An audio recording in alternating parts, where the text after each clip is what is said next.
You know that feeling when someone says something that ruins your entire day? One careless word, and suddenly your chest tightens, your heart races, your peace evaporates. But here's the twist. That emotional storm only lasts 90 seconds unless you feed it. The science is brutal and liberating. Anger isn't endless, it's chemistry.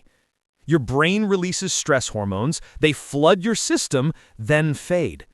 But we keep the fire alive by replaying the story, by rehearsing our comeback, rewriting the argument in our heads. It's like a smoke alarm going off when you burn toast, but instead of opening a window, you keep making more toast. Every time you tell the story again, you relight the flame. And that's when emotion turns into suffering. Think about the people who never seem shaken, the ones who stay calm no matter what happens. They're not emotionless, they're trained. They understand the choice point, that tiny space between trigger and reaction, where freedom lives. When someone cuts you off or throws a sarcastic comment your way, your body reacts first, but your mind decides what comes next. That's power. That's control. We keep saying, they know how to push my buttons. But here's the truth. Buttons only work if they're connected. What they're really pushing are your unhealed wounds. The boss who criticizes you, the friend who ignores you, they're not breaking you. They're revealing where you're still fragile. When you see that, you stop being the remote control and start being the operator. And here's the deeper truth. Anger is never really anger. It's a bodyguard emotion, standing in front of something softer, hurt, fear, shame, or rejection. When someone criticizes you and you explode, it's not fury, it's pain saying, "Why don't you value me?"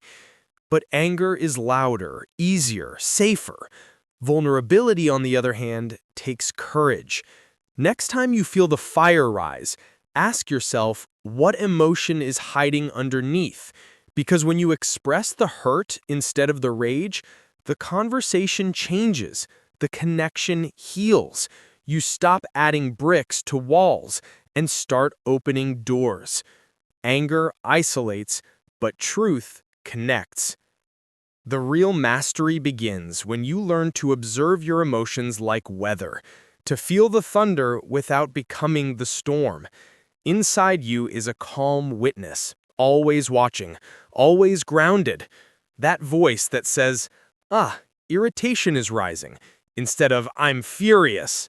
That's emotional immunity. That's freedom. Because you can't stop life from throwing sparks, but you can stop building bonfires out of them. Every difficult person is a personal trainer for your emotional strength. Every trigger is a mirror.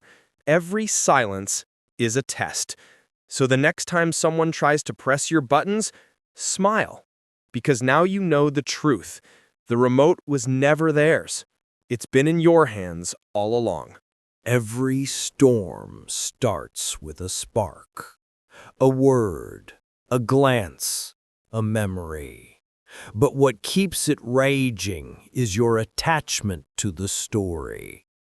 You can't stop waves from forming, but you can stop yourself from drowning in them. That's where emotional mastery begins, not in suppressing your feelings, but in understanding their message. Every surge of anger, every sting of jealousy, every ache of rejection, they're all messengers pointing to something deeper within you that's asking for healing. When you start listening instead of reacting, your emotions stop being enemies, they become guides. Pain isn't punishment, it's a compass. It's trying to show you where your peace still needs to grow. And maybe that's the ultimate secret. Peace doesn't come from controlling the world. It comes from mastering your inner world. The next time someone tries to provoke you, remember, their behavior is a reflection of their state, not your worth. You don't have to attend every argument you're invited to. You don't have to match anyone's chaos. Calm is contagious too. The person who can stand in the middle of the storm and stay centered, that's real power.